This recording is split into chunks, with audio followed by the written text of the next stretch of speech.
Whatever just happened, it wasn't the first thing, was it? It was just the first thing that you could absolutely not ignore. Maybe your mom was found walking down the street at 2 in the morning in her nightgown by a neighbor who recognized her. Maybe your dad fell and was on the floor for like 3 hours before anyone knew. Maybe it wasn't even that dramatic. Just a phone call that got a little confusing and just made you think, this is not who my parent was 6 months ago. And here's what makes it harder to reckon with. You've seen it coming for months. The expired food in the fridge, the envelopes spilling out of the mailbox, the way the house felt a bit dusty and smelled a little off, the slightly vague answers when you asked if everything was okay. You noticed. You told yourself it was probably fine, for now. But now, it's not fine. If you're between that hard place and a huge rock right now, welcome. You're in the right place. And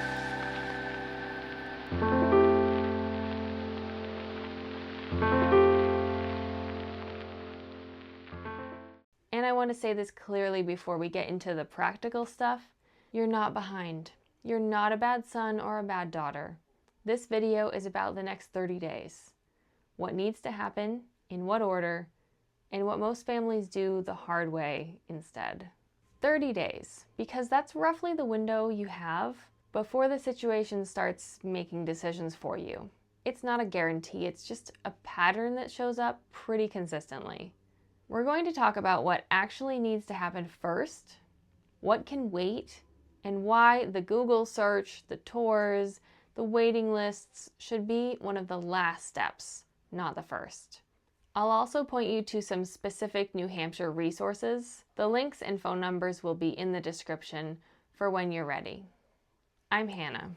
I work with older adults and their families in New Hampshire through major housing and life transitions that includes the practical side, the logistics, the housing options, the coordination, and the part that doesn't fit on any checklist, which is helping families slow down enough to figure out what they actually want before the pressure of a crisis starts deciding for them.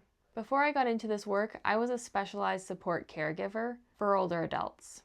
I was in the house. I knew which chair they preferred and when a bad day was starting before they said anything. That background is the whole reason I do this work the way I do. Patiently, with my awareness on the person, not just the process. If you ever want to just talk through your situation, the link to schedule a call is in the description. Here's what I see happen in the first few days after a health scare or a crisis. The family goes to Google.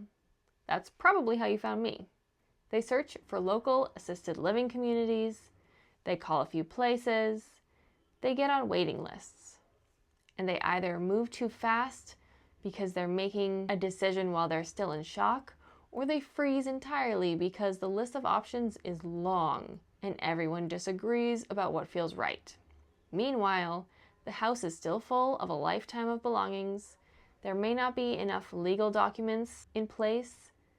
Nobody has had a real conversation with the parent about what they want, and the siblings aren't necessarily on the same page. And the 30 days are passing. Getting this all done in the next 30 days isn't about going faster or rushing. It's about moving in the right order. Because the things that feel most urgent, like the housing search and the facility tours, actually can't be done well until a few other things are in place first. The people who ended up in a good place physically, as well as mentally, emotionally, and spiritually, most likely didn't start with the housing search.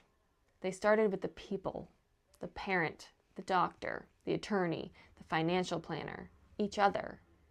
Have you been through a moment like this, where you realized your parent needed more help than you expected and you didn't know where to start? Tell me in the comments. I'd like to know how that went for you.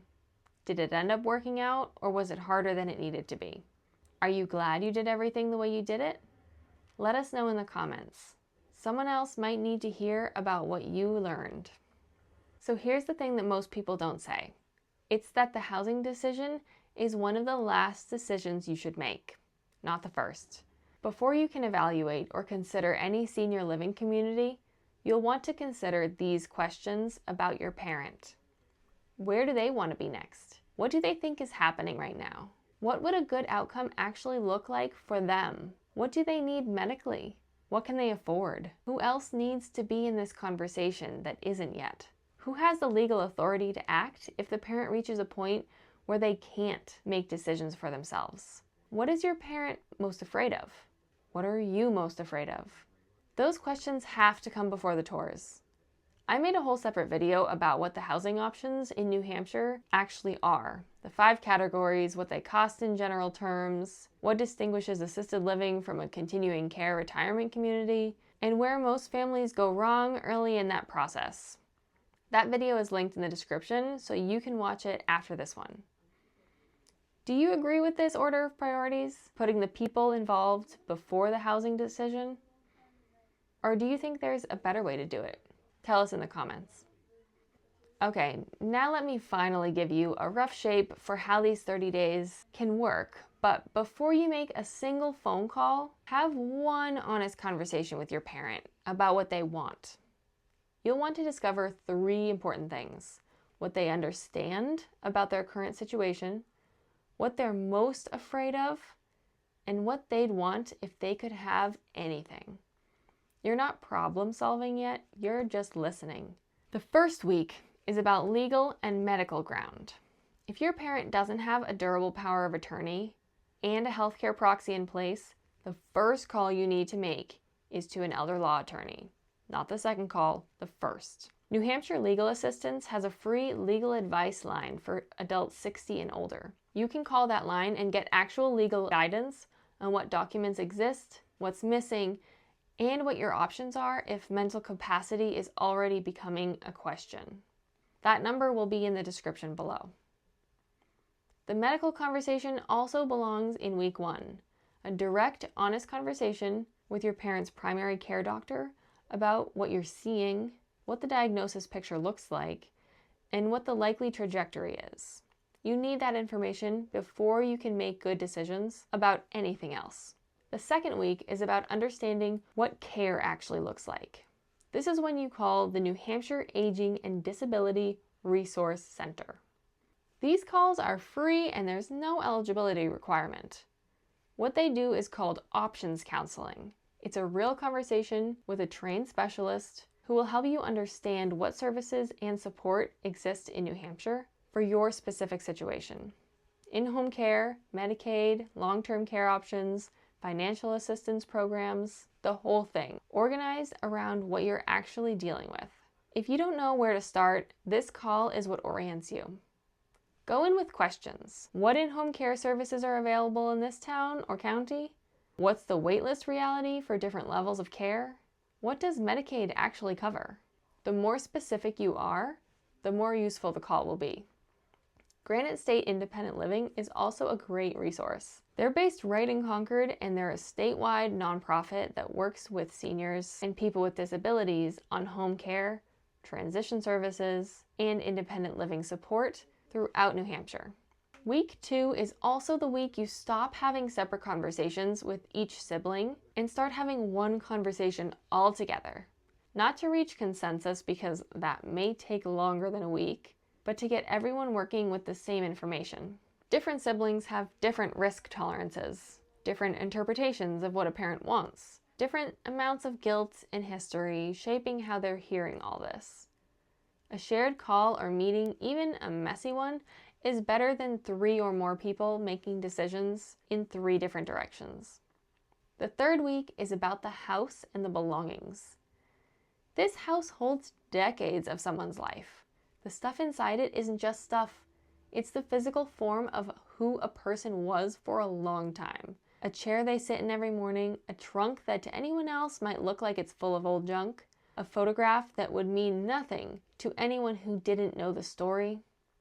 Rooms full of stuff that's never just stuff. Treating it like a clean out is one of the fastest ways to make an already hard process feel like a traumatic event for the person you're trying to help. What actually helps is walking through the space with your parent while they can still tell you what matters and why. Not with a box in your hands, with your actual attention.